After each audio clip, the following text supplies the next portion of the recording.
All right, music fans, welcome back. Harmless Dave here, the home wrecker of REO Speedwagon, talking in real time for a few real people out here just like you and just like me.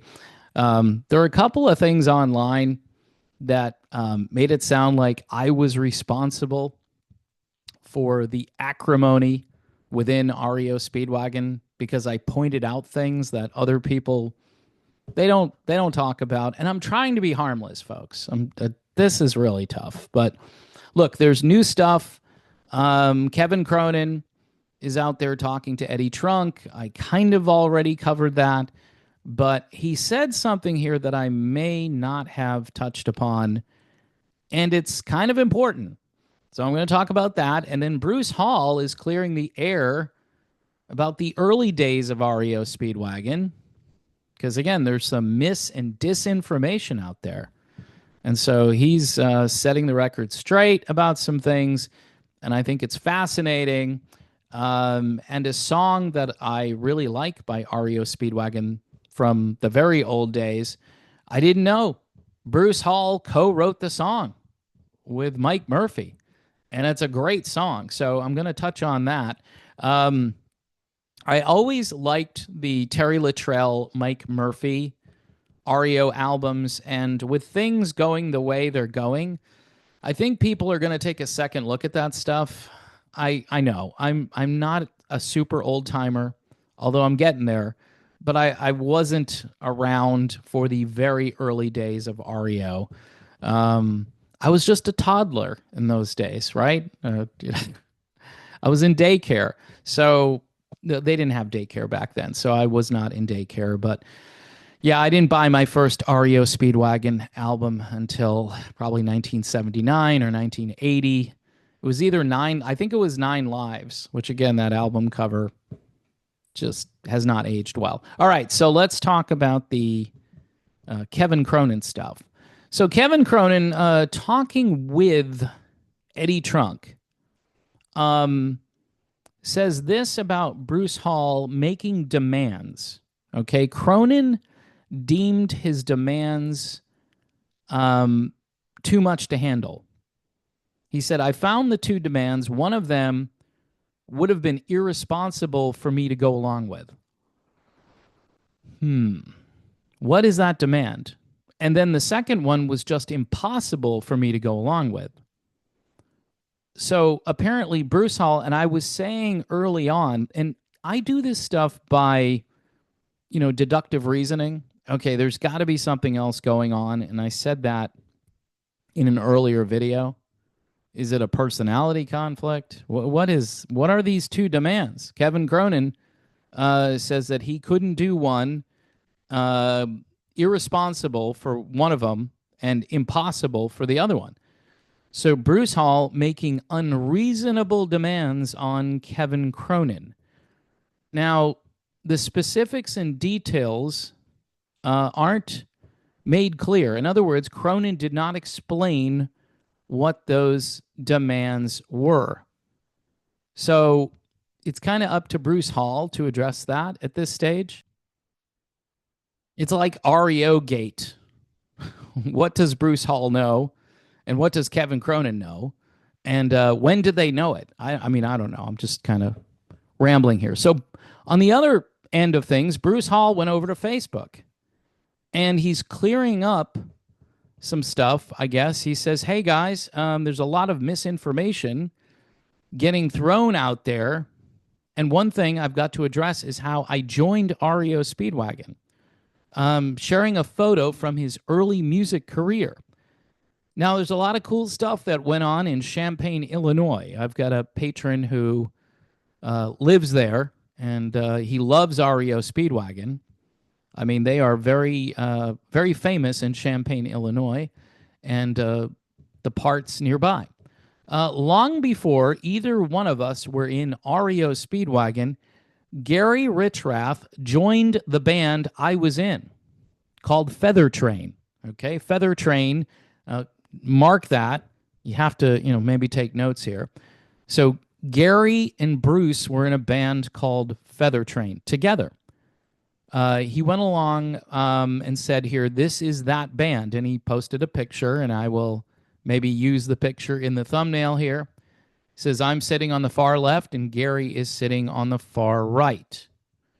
Maybe those are the political sides of the spectrum. I don't know where they reside, when it comes to politics. Probably not. I'm just throwing that in. It's actually how Gary ended up moving to Champaign. REO was the biggest band on campus, and when Steve Scorfina quit, Gary immediately joined. When he left Feather Train to join REO Speedwagon, he promised me, Bruce, that we'd play again. So maybe he's saying, hey, I can get you into REO Speedwagon. He didn't say it directly. He just said, according to Bruce Hall, that they would work together again. Bruce Hall was in high school when Gary and I recorded demos for REO.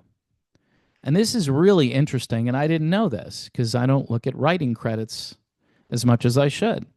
He said, I also co-wrote the title track for the Lost in a Dream album in 1974 before Kevin replaced Mike Murphy. By the way, Mike Murphy was a great singer in REO, as was Terry Luttrell. It was just a different band when either of those two guys were singing for them. The rocker went on to say, referring to Gary, make no mistake, Gary brought both Kevin and I into REO Speedwagon. We both should honor his legacy with the truth and continue to be grateful. Very interesting. So Gary made all these decisions, and obviously REO was better for it, except eventually Kevin would definitely change the sound and direction of REO. But, to do the fairness thing here, Kevin helped REO make a lot of money, which maybe they weren't going to make, much like when Steve Perry joined Journey, but not quite as dramatic as that. But certainly that creative tension, I think, between Gary and Kevin helped propel REO forward. Fans, I guess, on Facebook still want Bruce to start his own REO Speedwagon. He says, I have no desire to do that, and I don't want to go solo at this point. He reiterates what he's said before. We all deserve the real REO Speedwagon, and that includes Kevin as our lead singer. He says, I won't stop hoping he has a change of heart. But again, according to this article and this interview with Eddie Trunk, it says Cronin would not go along with two demands that Bruce Hall has. One is irresponsible and the other one is impossible. So I would like to know from Bruce Hall what those demands are, because if those demands aren't really a big deal, then Kevin Cronin kind of looks not so good. If those demands are ridiculous, irresponsible, and impossible, as Cronin says here, then maybe Bruce Hall has some explaining to do. See how this is just like a soap opera? And it's not good for fans. Here's the deal, though, all right? The elephant in this room is the fact that what's left of REO is Kevin Cronin and this band that he has. Kevin Cronin does not sound anything like he did just maybe 20 or 30 years ago. And when you go to a concert, all right, it seems as though, and this isn't just REO Speedwagon, but I've noticed this in REO Speedwagon a lot, or the Kevin Cronin band, or whatever this is now, that the phrasing, the pacing is off. The singer seems to be trying to keep up with the song rather than just singing the song. Like the song is going by really fast. It's kind of like jumping on a merry-go-round and you can't do it. You're like two horses behind. And a lot of these older bands with these singers who they're not hearing it right, they've got the plugs in, and maybe they're trying to keep up with the lip syncing. I'm sorry. See, with Cronin, I don't necessarily think he's lip syncing. I think it's more of just, hey, there was a lot more energy, because that's people when they're younger, they have a lot more energy. Even if they are like a little behind the pace of the song, they can jump back in and they can compensate, sing a little faster.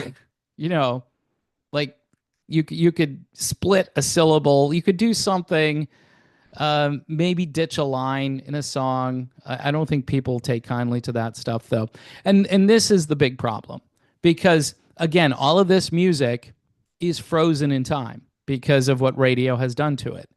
And it's good that these songs will live on forever. The problem is the live performance connected with these original songs is not going to live on forever, especially for the people that sang these songs 30, 40 years ago. I just saw a clip of Simple Minds singing Don't You Forget About Me. It just, I looked at, was it Jim Kerr, the lead singer? I may have that wrong. He just looks like someone's dad or granddad, and he's out there and he sorta kind of sounds like himself, and it's just it feels weird, okay? And it, as I see this unfold, it's all starting to feel and seem weird to me. And look, I got in trouble for talking about Paul McCartney. He's Paul McCartney, so he gets a little bit of extra slack because of who he is. But some of this stuff really needs to wind down. It's freaky seeing these people, especially if you haven't seen them in years and you're like, oh gosh, do I look that bad? I must look that bad. Are we all kind of just, and